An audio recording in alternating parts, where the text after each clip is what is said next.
Yandogaroga nansiranya nashigro mwina masawo ng'asaba buyambi wamu n'amagezi era nga yeekokkola omusajja Lwasa ogenda kubanga ate obifuna masawo Bad Black naye avuddeyo n'atukakasa nti munnange buno obudde emyaka gyali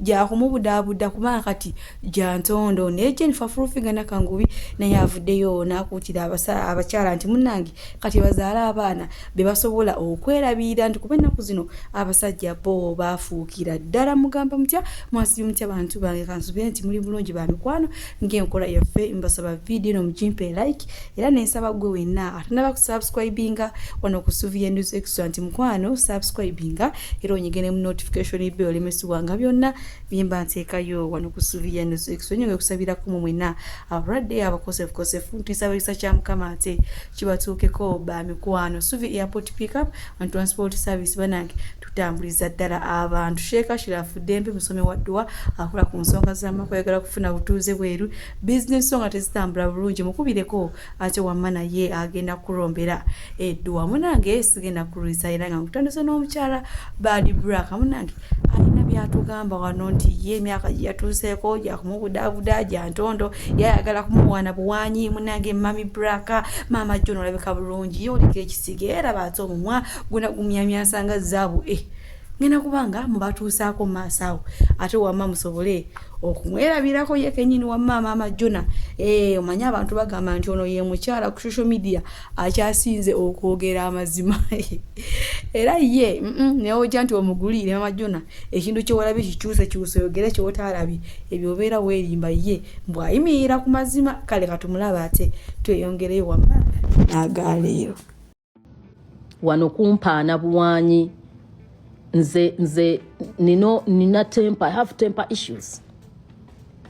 issues. I don't deal with negativity, that negative energy. Jine myaka jendi munyiga mangu. Yes. Jine myaka jya kunyiga mangu. Mwe mubanga mutudde nga musazeewo kutuula kumpuliriza mumpaane. Mama Jona, you're so beautiful. Mama Jona ebiso. Mama Jona, how do you do it to be like that? Mama Jona, we love you. Kompana ne bwoba tonjagala mpana. Because you're on my page. Yes, your lips, your eyes, your nose, your beauty, things like that. Bya Bad Black nga tubiziza ku bali bwenti okufuze kutereva ate wa Fresh Kid munange nayo nakulwaliro alabiseko bwati wamanga ava kusomero kwegamba ngane kanyi wamma mu uniform okuzaama ate munanga abana tebalwa Fresh Kid yakuze naye nga bwekuzaako eno ewa Grace Khan munange naye bwati bwalabise ne baby waffe Grana ey'amazima gali nti Grana akuze banayi Grace Khan wamma naye anyiridde weewaawo emabega kaawo yali mu rehab yatwako mu family ye nevaayo ngeno esaba ku buyambi ate abantu babakwatireko basobole okubanga afuna obujjanjabi obulungi naye munange embeera buno budde gyalimu alaga nti kati ate ali wakiriko naye nga bwenkuzaako eno ewa Nashigro ono munnanga avuddeyo ng'asaba ku magezi abantu bamuyambira nga yeekubira enduulu oluvannyuma lwa Lwasa gwe yali yafumbirwa okumufuukira akayinja mu ngata agamba nti Lwasa yamuloga yamusiraanya yabba ebintu bye bintu bingi byamukoze sigenda kubanga mbitotola byonna wabula katumulabe mu katambi ate tweyongereyo wamma n'agaaliro nanga abasajja ajja n'akwekwanya kumbe ye alina byakwagalamu naye Lwasa munamasaka munnange yayinza okukola ebintu ebyo omwana ono yamyuka ng'ennyoza kale katumulabe tweyongereyo omukazi wattu nga totola amaziga alina gamuyita mu buyisi. Oh my God, n'ebyokwogera mukazi wattu emmotoka zonna zonna nezeetundako buli kye nalina kyalina kyabugaga kyonna ntambuza bigere nga nkoko nga nejjanja omayisa ze nejjanja ekyo kye yali antaddeko nga n'omusajja bajjana ne bakaka omusajja ekintu kimugoba niwe nalwana okulaba nga nziramu ofuuka omuntu n'enkogga n'embeera ng'embwa omanyi amasabo ge natuukamu okwevumula nawona obulamu bwange ndi mukubuza sikyappa bizinesi zonna zaago omusajja yansiraanya oyo n'ensigaza bulamu nga bwegala nti osigaza obulamu tandika obulamu kasi obulamu bwe buli omusajja nnemeddeko nze uwe namulabira nga ngula emmere ne musangula n'amazima matako saavayo edde n'ebiri okugjako kola lwaki omusajja atandeka ejjo yasibye akuba amasimu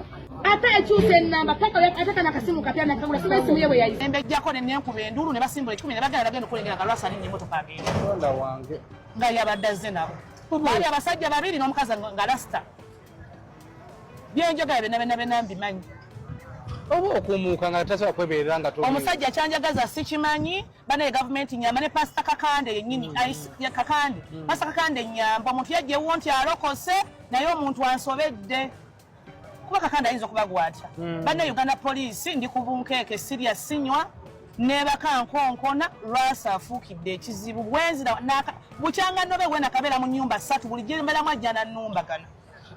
this time around kwagamba kanzijja ku poliisi sikyuse nosalawo okujja ku poliisi yes so ogenti abaana be bagamba nti ove mu kamera abantu bakubiranga essimu abantu baŋŋambanga ebigambo bingi nnyo nze gundi aŋŋambye ona aŋŋambye ona nange nendespecting omuntu ngaakanve mu kamera nasigala mu kamera ze yekka ze banange nava mu kamera nensiba omumwa gwange naye omusajja buli wenzi nambuliddwa wennya otuzze amabaalo geotukayo nti nonno omusajja azze nano n'abuuza nti mwoli Munange embeera Nashigro yeyo gyalimu agamba nti omusajja yamulogaloga kyokka takomye kuba ekyamufuukidde akayinja mu ngatto buli nnyumba gy'apangisa yabeera ate nga yagitegedde dda bannange awo nno tuli omukwano muzibu atalabisa Nashigro ne Lwasa bannange ne yakola love katugenderaawo Suvi Airport Pickup and Transport Service bakasitoma bafe abalungi nyongera okubajjukiza nti emiwendo gyo twagisaliddeko ddala nga woolabaawo ate nsiiba nti bagamba nti booking a Suvi Airport Pickup and Transport Service mukwano nze siseererako ddala oyagala kugenda mu kyalo oyagala kukima mu kyalo oyagala genda ku pate oyagala genda ku birthday oyagala kulya ku zizo kiki oyagala okulya oyagala kunona ku kisaawe oyagala kutwala ku kisaawe booking a Suvi Airport Pickup and Transport Service ate badiyale wojja n'ongamba munange byadala Suvi sente zonna zirabye naye ekyamazima siziwezaawo nja kusalirako oba okitegeera kati so gwe wenna atanaba ku booking a Suvi Airport Pickup and Transport Service ono ng'ojja n'akusalira nako olinze ekimukwano booking a Suvi Munange bwenkuzaako eno ewa Jennifer Fulufiga Nakangubi ono nno avuddeyo n'akuutira abakyala nti munange zaala omwana gw'owulira nti osobola okumulabirira va ku bino omusajja akugamba njagala mwana mpa omwana munange naawe n'ozaala mpola okuba omusajja amukusabye nti nnaku zino abasajja bo baafubukira ddala ngenda kubanga mubalekerako mu maaso wano ate wamma naye musobole okumwerabirako kiki kyabagamba then tweyongere ate zaala omwana wo ng'osobola omutwala ku ssomero bw'alwala osobola okumujjanjaba bw'aba yeegomba ekintu omutwala awutu leke omusajja abeere just backup ng'akuwadde batakuwadde it's okay nkiddamu zaala omwana wo ng'osobola okusapootinga omwana wo nga waayoyo ekintu okimuwa kola ng'okolwa ng'okimanyi olina ssente zo z'oterekeza omwana wo omusajja abeere nga just is a backup oba akuwadde oba takuwadde no matter what omwana wo kyaweeza kifunye lwaki bino mbikugamba abaana batandise bagaba mu families ezitali zaabwe because of money because tebalina sente zibasupportinga essawa ya leero omukazi azaala omwana nga tonnamugulya takozaala waki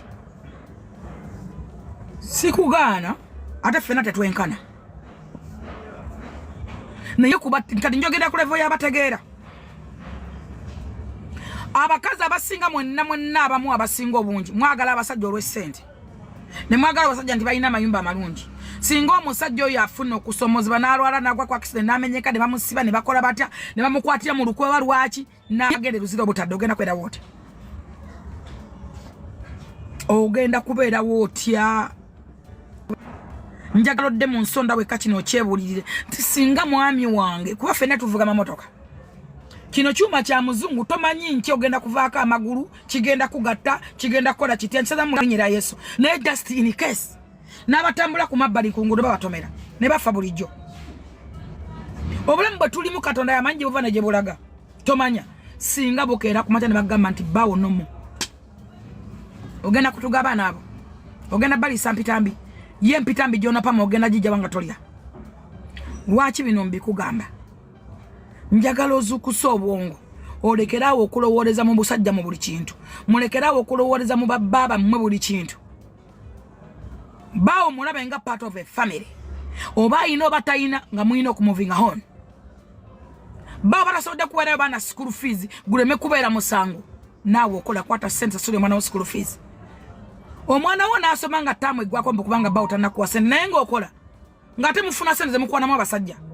mufuna sente ze mukwanamu obuvubuka wano obuvubuka bubakudde nibagulira emmotoka ne mubugulira emmotoka nga ne bawo akumatiza akuziridde emyaka 10 tosa mugulira deka silverless akisede kakwa n'omwezi gumu notandiko kateka kunyo abalungi abatuuliriza era abatulaba olunaku olwaleero tuchaddeko ewa Sheikh Ashraf Dembe sebo sanyusa okubalaba amannya agange Yozeseeka Ashraf Dembe akola ku bizibu by'enjawulo omuntu singa abalina ebirwadde musomereddwa tumwa amazzi ga lukuya nga bw'obadde ogalaba tugenda abantu ku kyoto ne twokya emizimu emibi egibabaamu n'okulomba edduwa abantu singa abeera ng'ali wano atuuse sobola okumulombera edduwa ne waba atatuuse nga mpadde amannya ge naye ng'ali wala manetaze enamba yange yeno eri 0707363711 namwe banyinaffe abali ebweru oyagala okuba nti oyagala okulombera ku dduwa ng'olina ebizibu viza zibuze amaka gakolongotana sente zikola zimpita mu ngalo ojja kumpeereza ekifaananyi kyo n'amanyago ebyo byokka bijja kummala nja kukulombera edduwa ojja kutereera olunaku olusembayo mu mwezi mba n'edduwa eyawamu ffenna n'abalwadde bange abakadde n'abapya. Salaamu alaikum warahmatullahi wabarakatuh.